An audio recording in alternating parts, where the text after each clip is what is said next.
लेकिन पता नहीं सरकार टीन की शेड लगा करके, टीनें लगा करके, दरवाजा बंद कर करके, ताला लगा करके पता नहीं क्या बताना चाहती थी।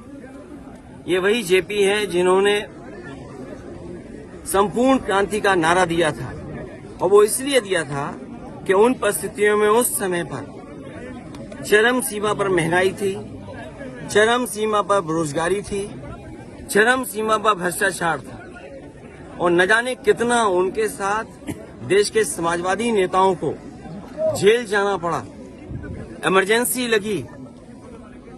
और जिस समय वो पीजीआई अस्पताल में थे, उस समय जो उन्होंने जेल डायरी लिखी, उसमें लिखा कि मैं कैसे सोच सकता हूं एक लोकतांत्रिक देश में इमरजेंसी लग जाएगी।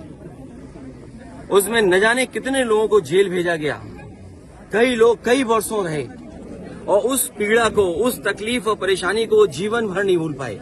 लेकिन जो नारा दिया था संपूर्ण क्रांति का, जो जगाने का काम किया था, उसने परिवर्तन लाने का काम हुआ, और किया जनता ने।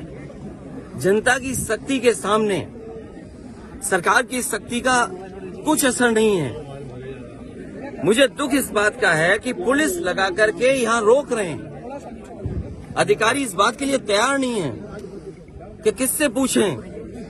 तो कम से कम ये देश की और प्रदेश की जनता जाने और लोग जाने आखिरकार कौन रोक रहा है, कौन रोक रहा था। इसलिए मजबूरी में जिस तरीके से हर बार माल्यार्पण करने हम समाजवादी लोग आते थे, मुझे याद है जब उद्घाटन हुआ था, नेताजी यहाँ आए थे, नेताजी से मैंने उद्घाटन करवाया था।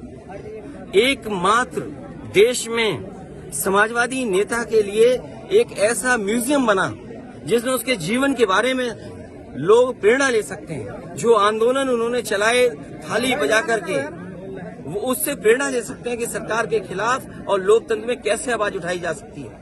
आप आवाज दबाने का काम कर रहे हैं उन समाजवादियों को, उन आने वाली पीढ़ी को जो देश के लिए कुछ करना चाहते हैं, सपना देखा है उन्होंने।